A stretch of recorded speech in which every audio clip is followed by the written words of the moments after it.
up, y'all? It's DMC to KING. I'ma say this once, I ain't gonna say it again. DMC in the place to be, and the place for you to be is right here with Fred White. Tales from the Pen. Yeah, that's it.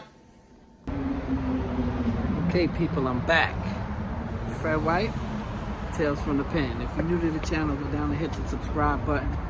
Click the bell notification, and then click the word all. Today, we are on the scene with Fred White. We are out here in Brooklyn, as you see, right across the street from the famed Peter Lugers, from the world famous steakhouse. Right across the street, Peter Lugers, where the other night, a family dispute almost turned deadly for a couple of patrons at the restaurant.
Bring the cameras. That's fine. I think we can live this. But I don't mind. People like DJ cars.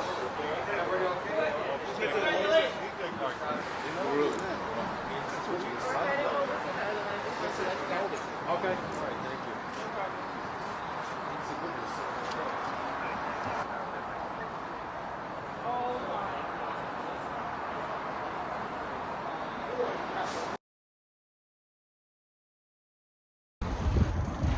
You guys see that footage?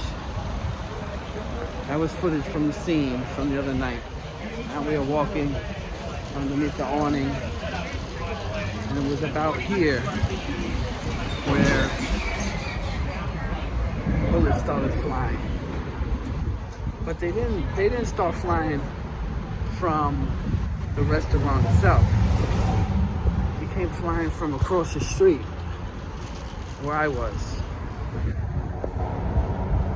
So apparently, it was a family dispute, family argument. One guy told the other guy, let's go outside. So, as you know, as when you have family arguments, you know everyone is like, you know, breaking it up, stop, you don't have to do this.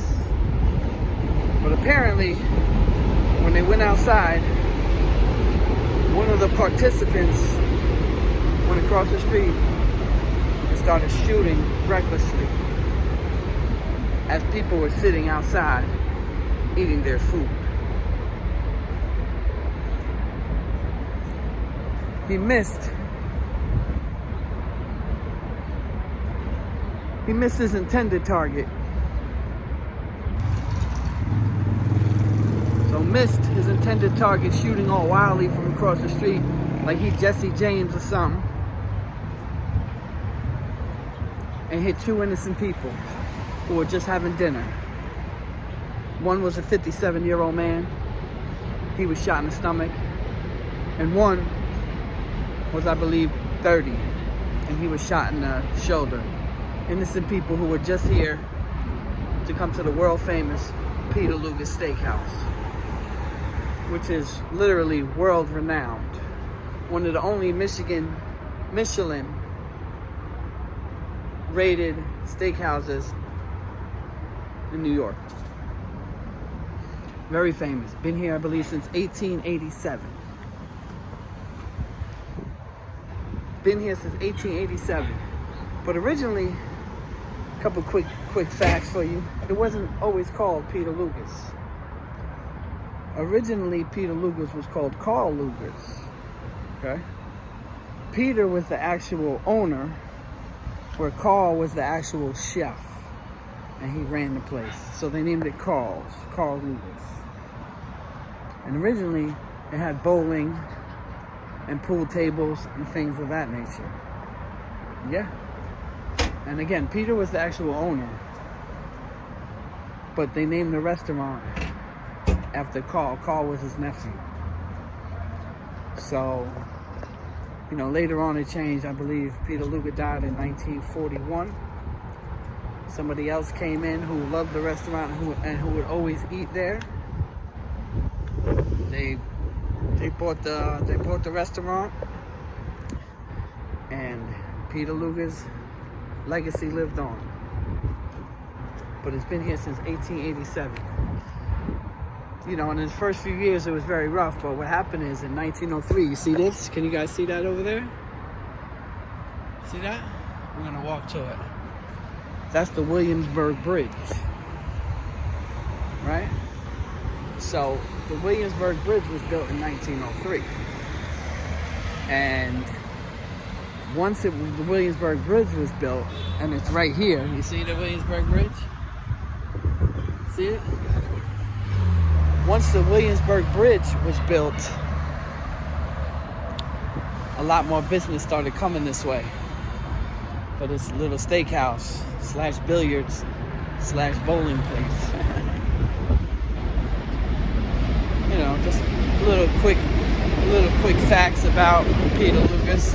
But anyway, so people literally come from all over the world, literally, to eat at Peter Lugers. There are people that come to this country. They come to New York for the first time. And one of the first places they want to go to is Peter Lugers. Okay?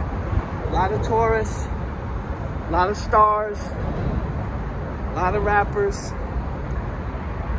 and a lot of mob guys. I'm walking up the Williamsburg Bridge past now. It's got like a little path.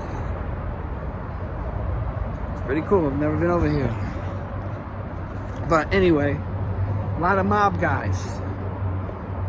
This is where they did their business over here. That's why how you can have an argument with a family member,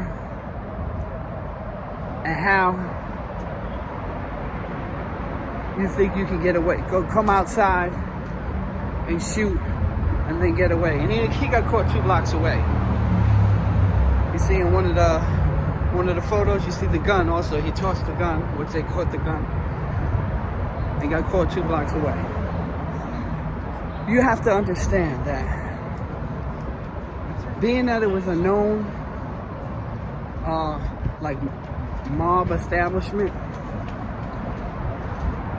there are more cameras in Peter Lugers than there are shrimp cocktails on the table. You understand? There's more hidden mics in Peter Lugers than there's bread rolls on the actual tables. Do you understand? So how you think you can get away with shooting somebody in front of all these cameras? Don't make sense. And the crazy part about it is that this guy's been arrested before. One time he pulled out a fake gun at McDonald's, threatening me around kids and stuff. Police rolled up on him, it was a fake gun. And then now, he supposedly has warrants. He supposedly has warrants in North Carolina for robbery, home invasion, kidnapping, where supposedly, allegedly,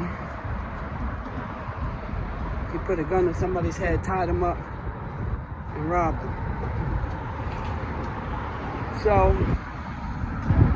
I guess he's no stranger to gunplay. But you know what's crazy? Is that sometimes we know emotions run you as a person. We get that. But when that emotion is anger, hate, things like that, and those are the emotions that govern you and run your life, you messed up. You are messed up. Because sometimes when you let your emotions, your anger get the best of you, and you act upon those emotions, you could be ruining your life. You could be ruining someone else's life. These are the things you got to think about. You should never let your emotions get the best of you. You should never let your emotions supersede your intelligence. It doesn't work like that. Never. It was too windy, had to come in the car. But never in the history of life, when anger was the main emotion involved, was there good that came of that.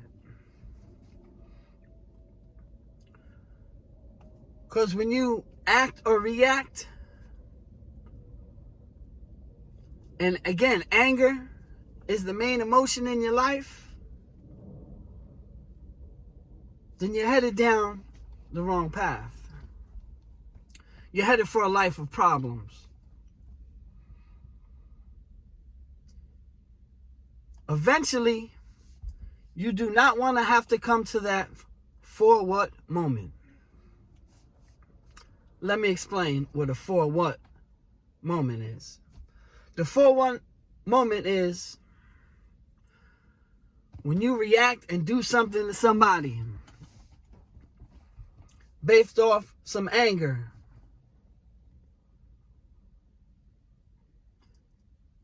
And you go to jail. And you wake up that next morning. And you wash your face and you look at that dull piece of metal that's supposed to be a mirror. But you can only see a blurry version of yourself.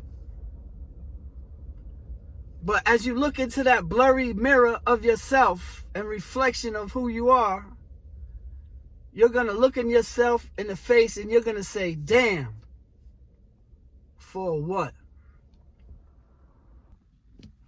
That for what moment going to come when he realized that he's charged with at least 2 attempt murders.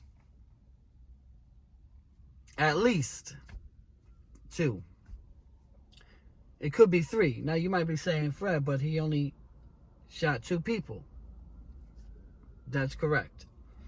But under the law of transferred intent, yeah. Again, it's called the law of transferred intent. If you go to purposely shoot somebody else and you shoot another innocent person, and in this case there was 2 of them, you can still be charged with those 2 attempts because those people both have bullet wounds in them. And you can be charged with the 3rd one who you was originally trying to hit. You understand? The law of transferred intent. It's for what moment is coming. You know, is what it is. Anyway, people, just wanted to come up here, throw up a quick video. Again, you guys know, I think this is the last day, right, of Autism Awareness Month. But being that I started my drive almost 2 weeks late for the Autism Awareness donation drive,